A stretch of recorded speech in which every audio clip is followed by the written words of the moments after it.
Bit of a strange one today. It's a Saturday and I've woke up without a hangover. I had 3 pints last night. And this is a rare occasion for me on a Saturday morning. So I have clarity of thought. I am at one with the universe. So I thought, what better than to sit down and scroll through the news and see what I could find. Now, it's no...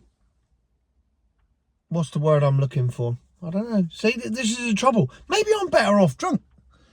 It's no surprise that milk floaters tell me that milk floaters are taking over the world and sales are going up and sales are going up. And they always quote, as I have in the past, to be fair, the SMMT, which is the Society of Motor Manufacturers and Traders. You can tell I just read that without my glasses. And they're the people that come up with all the statistics.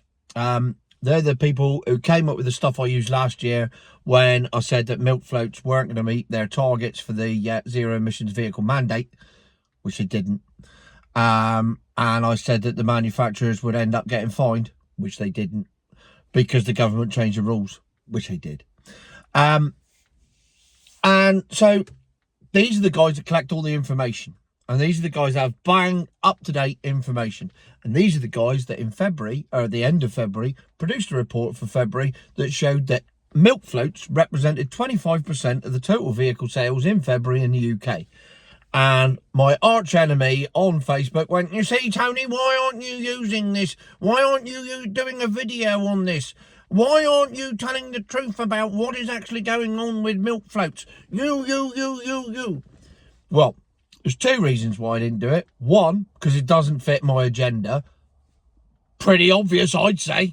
For the same reason that you, my learned friend, don't bang on about how good petrol cars are. Two, because I knew it was bollocks. I can't remember which American president said there are lies, damn lies, and there are statistics. But it's true. Because I've been banging on for ages saying that they're pre-registering these cars and the cars aren't actually selling and it's just fudging the numbers. And as yet, unproven, granted. But I still say that's happening. Now, the one person that could back me up on this is the Chief Executive of the Society of Motor Manufacturers and Trackers and Traders, Mr. Mike Hawes, Chief Exec. Because he's come out, and this is a report. I've got this, not from the Sun, not from the Times, not from the Auto Express, not even from Top Gear magazine, not from a YouTuber. And I'm ashamed to say this, but nevertheless it has happened. I got this from The Guardian.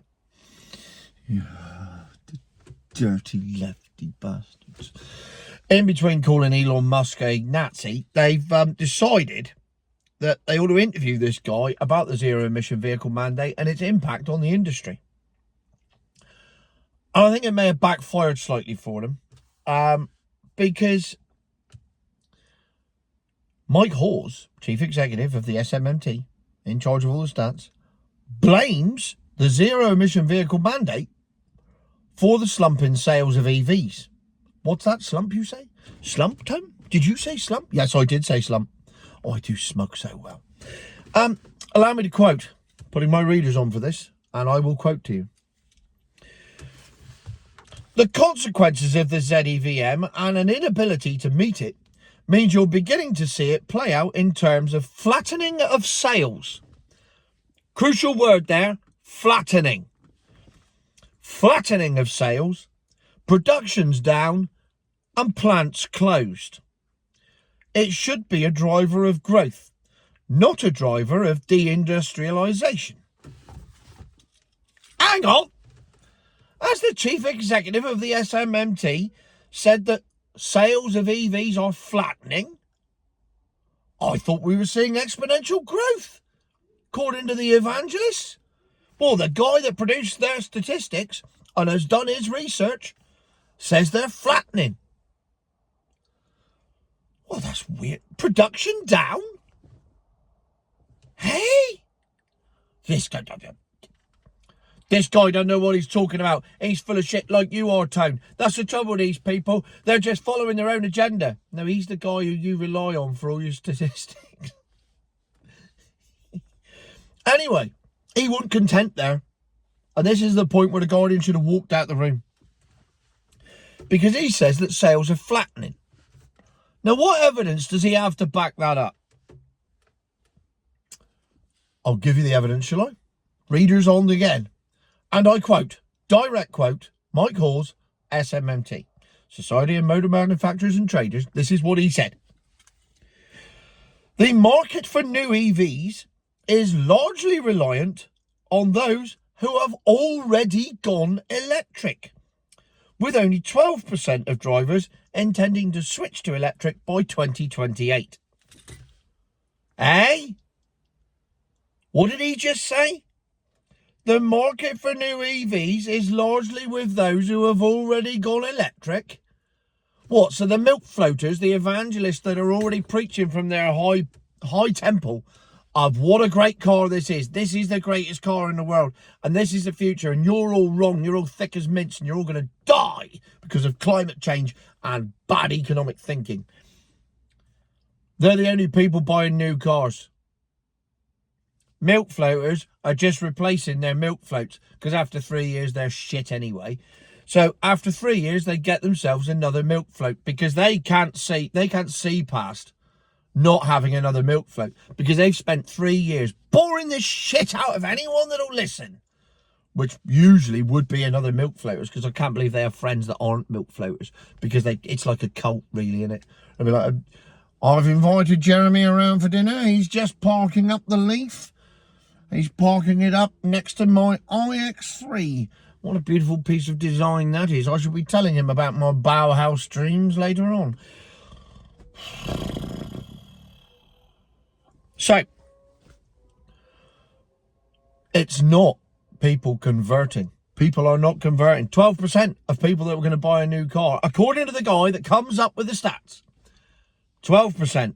That's all the people that are going to buy a new milk float. The other 88% ain't interested. And the only milk float sales they're getting are from people that have already got milk floats. Which, when you go back to his previous statement that I read some moments ago,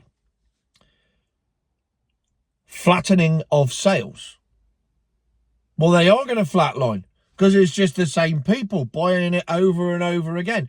This reminds me, right? You need to look this up. Younger viewers might not know what I'm talking about, but this is a perfect example. You need to look up. My missus has got this in the car all times. Bagpuss, there he is. Saggy old cloth cap. Children's TV, 1970s.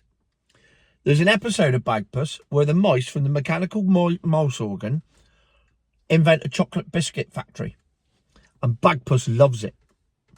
And they have this biscuit factory that produces chocolate biscuits, and Bagpuss thinks it's ace. But Professor Yaffle, the woodpecker, he ain't having a bar of it. He can see through that. And that's a bang-on impression, by the way. I also did a good impression of Bagpuss. Yawning. Right, so there's the Bagpuss bit. And it turns out that they've only made one chocolate biscuit. Sorry, they found one chocolate biscuit. And then they feed it in through the back of the factory and it comes out through the front. And it's just the same chocolate biscuit going around in circles. And there's never any more chocolate biscuits. That is the perfect analogy for EV sales going forward. It's the chocolate biscuit factory at Bagpuss. And it's just the same people buying newer versions.